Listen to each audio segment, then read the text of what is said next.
Cantora, professora e compositora. Ela tem uma voz doce que encanta os ouvintes mais exigentes. Já fez shows pela Europa e chegou até a Índia apresentando a música brasileira. Criou um projeto chamado Meninas do Brasil, que atravessou fronteiras e teve uma edição em Berlim. Há alguns anos formou uma dupla com Pedro Carneiro, que é um sucesso internacional. Minha convidada do perfil de hoje é Luísa Salles. Oi, Luísa, prazer te receber aqui no perfil. Oi, Potira, obrigada pelo convite, muito feliz de participar. Bom, vamos começar um pouquinho falando sobre esse dom para a música, né? Quando você era criança, você já sonhava em tocar algum instrumento, em cantar? Como é que começou essa história da música na sua vida? Foi muito cedo, na verdade, com 4 anos de idade, eu pedi para os meus pais um violino, porque a minha mãe costumava ouvir música clássica em casa e eu ficava perguntando: que som é esse, mãe? Como é que é isso? Ela explicou que era o violino, tá? Eu falei: eu quero tocar violino. Mas eu acho que muitas pessoas acham que as pessoas nascem com um dom para música, né? Eu acho que o mais importante é o estímulo na infância. E eu vejo isso tanto como artista, como educadora, né? Com as minhas experiências como professora, que esse estímulo na infância é muito importante. Então, na minha infância, os meus pais me botaram na aula de música muito cedo. Meu bisavô era músico e pescador em São João Nossa. da Barra, no interior do estado do Rio. Claro que esse amor pela música vai sendo passado pela família, né? Então, minha irmã é cantora também, a Alice Salles. A gente tem um carinho pela música que atravessa gerações, assim, na família, com certeza. E aí, como é que começa essa história? Você estudou algum tipo de instrumento na infância? Como é que isso aconteceu? Sim, esse desejo pelo violino aconteceu quando a gente morava em Campos dos Goytacazes. Por causa da profissão do meu pai, eu me mudava bastante. E aí, só quando eu cheguei no Rio, é, que eu comecei a estudar violino, que a gente conseguiu um instrumento emprestado, porque também não era fácil de achar em Campos. E comecei a fazer minhas primeiras aulas. E, ao mesmo tempo, eu entrei para o coral da minha escola. Mais uma vez, a música na infância influenciando, né? Essa oportunidade de ter um coral na escola, para mim, foi muito, muito transformadora, né? E, a partir disso, eu comecei a estudar, querer me dedicar. Fui para Vila Lobos, que é um curso de música muito bacana aqui do Rio, né? E e aí, com 13 anos, eu decidi que eu queria ser musicista, assim. Eu comuniquei à minha mãe muito cedo. Falei: mãe, eu acho que eu vou querer ser violinista, tal. Eu ainda estava nesse clima da E música ela erudita aceitou e bem a tal. sua decisão? Ela ficou um pouco receosa, porque viver de música, todo mundo sabe que não é fácil, né? Mas ela sempre incentivou, sempre estava em todos os concertos, em todas as apresentações dos corais. Então, a gente sabe que os pais sentem esse receio pelo futuro, né? Falando financeiramente também, mas ela sempre acreditou, né? E aí na escola eu já decidi que queria fazer o vestibular para música. Para mim foi tudo uma linha reta praticamente, né? E mesmo na escola também tive que enfrentar alguns momentos que eu era boa aluna.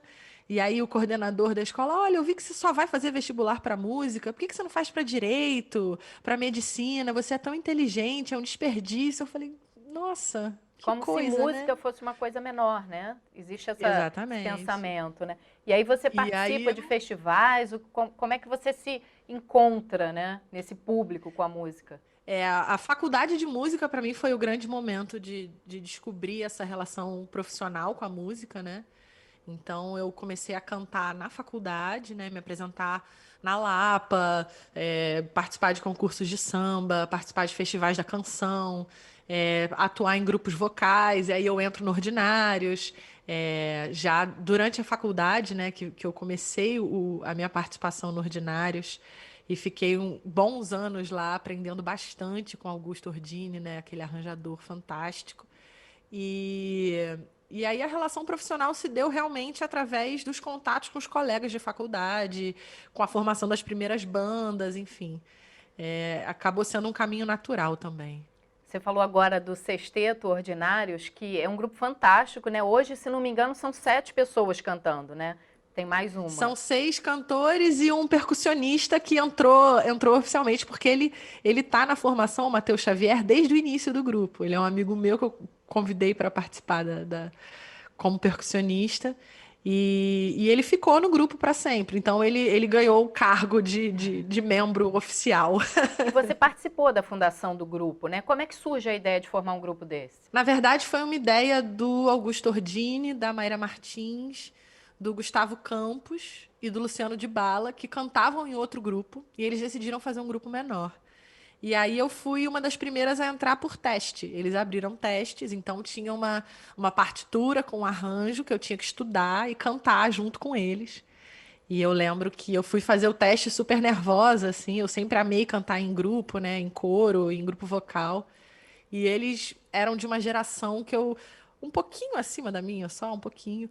E eu admirava muito, né? E aí eu fui fazer esse teste e passei. E assim, logo saindo do teste, eles já me ligaram: Oi, Luísa, aqui é o Augusto. Você quer entrar pro grupo? Eu falei: Ai, que legal, tal. Foi uma experiência, assim, muito bacana.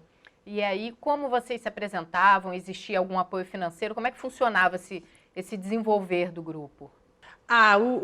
O desenvolver de um grupo ou de uma banda no Brasil é sempre com muita garra, né? Com muita raça e muita dedicação. Então, era um trabalho que tinha ensaios semanais, que a gente pegava a produção para fazer. Então, sempre se inscrevendo em editais, sempre buscando patrocínios, mas na gravação do segundo disco, a gente decidiu fazer um crowdfunding, né? Um financiamento Uhum. coletivo que eu tinha feito com o meu CD solo, Aventureira.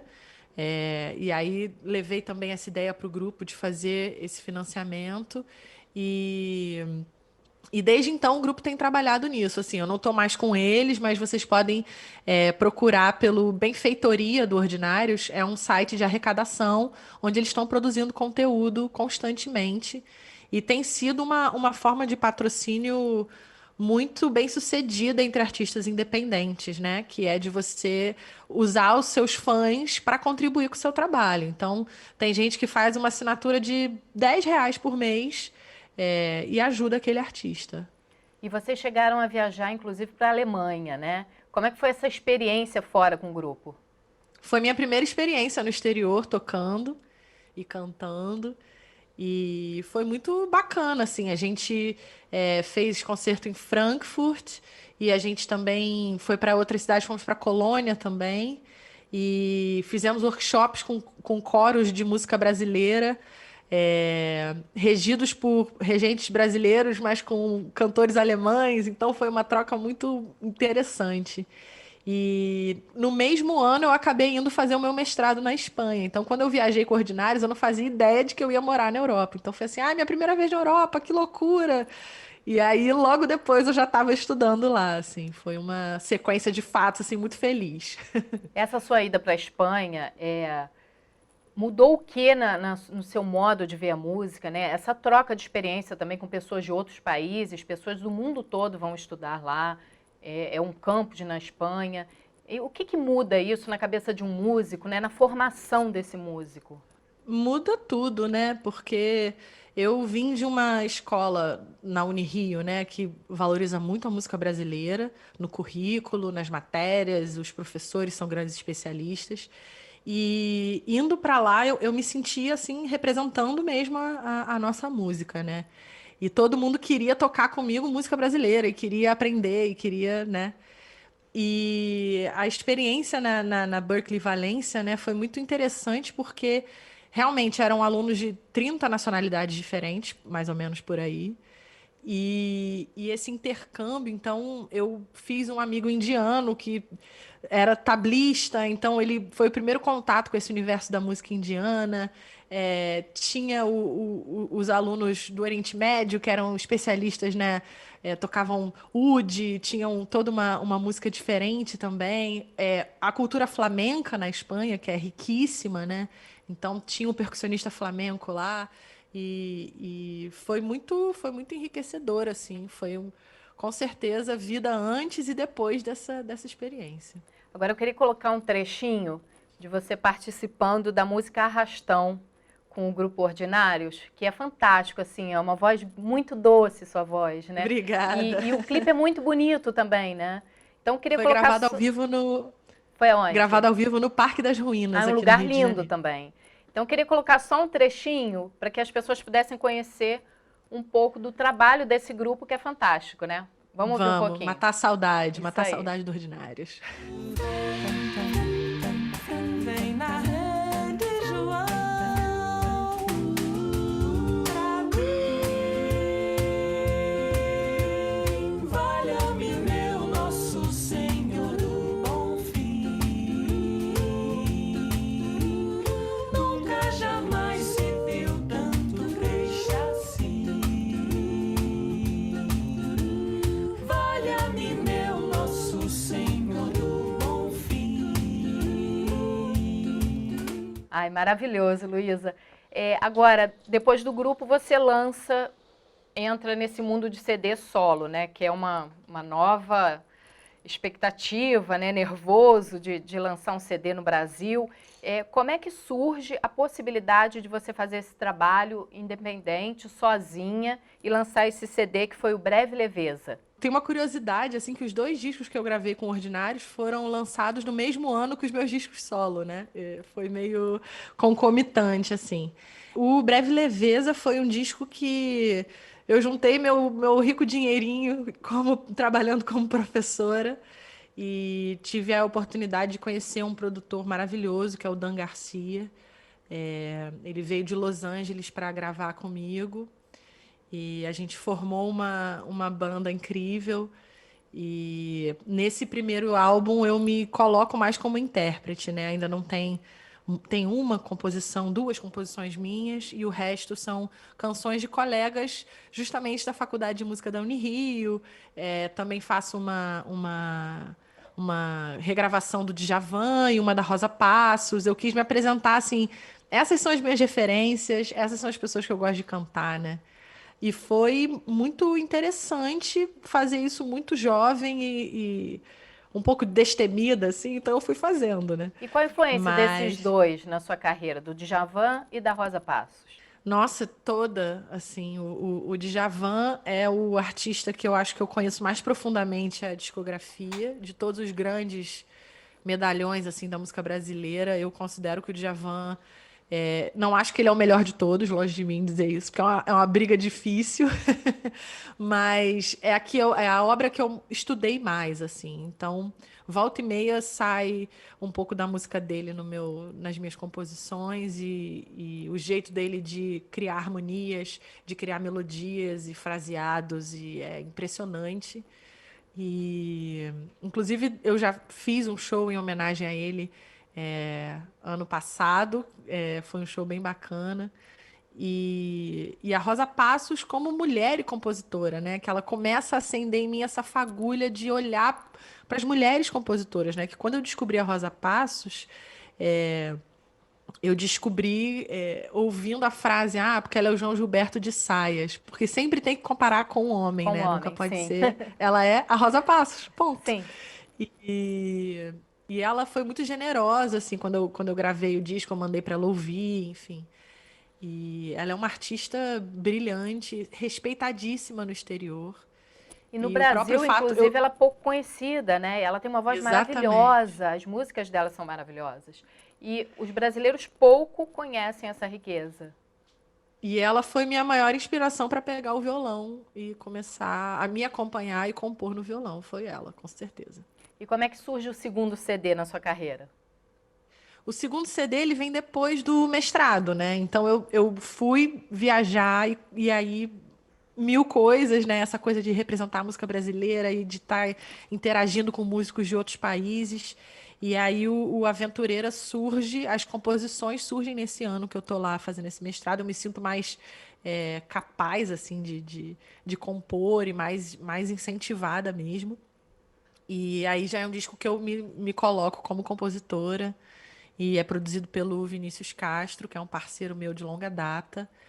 E enfim, é um disco que tem essa coisa do crowdfunding, né? De fazer a captação através do apoio do meu público. Foi uma experiência maravilhosa. Causa muita ansiedade, porque você fica ali esperando, vou bater a meta, não vou? Mas foi muito rico, assim. E também com uma banda de amigos que fizeram faculdade comigo, que são pessoas que eu amo muito. E aí todo esse amor tá no som, com certeza. Bom, eu queria então, para a gente encerrar esse primeiro bloco do programa Perfil, que você cantasse uma musiquinha, né? Aproveitar que você está aí. Então, lembrando que os meus discos estão em todas as plataformas digitais, você pode procurar lá, Luísa Salles, Breve Leveza e Aventureira. Mas eu hoje vou tocar uma música que não está gravada em disco nenhum ainda. Uau! E é uma canção, mesmo inédita, ela já foi premiada no Festival da Canção de Paranavaí, no Paraná. Foi finalista do Toca, semifinalista do Toca, o Festival da Canção Online que aconteceu esse ano. E se chama Câmara Escura. Ela fala um pouco dessa nossa relação com as redes sociais, com a mentira, com a verdade. Então vamos lá, canta um trechinho aí pra gente.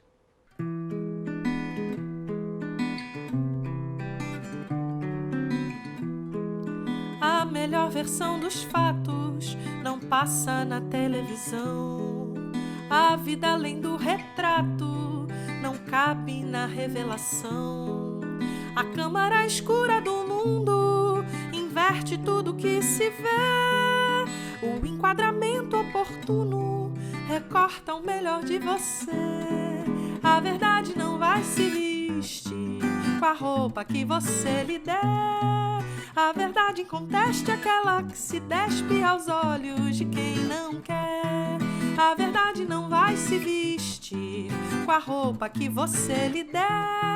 A verdade inconteste é aquela que se despe aos olhos de quem não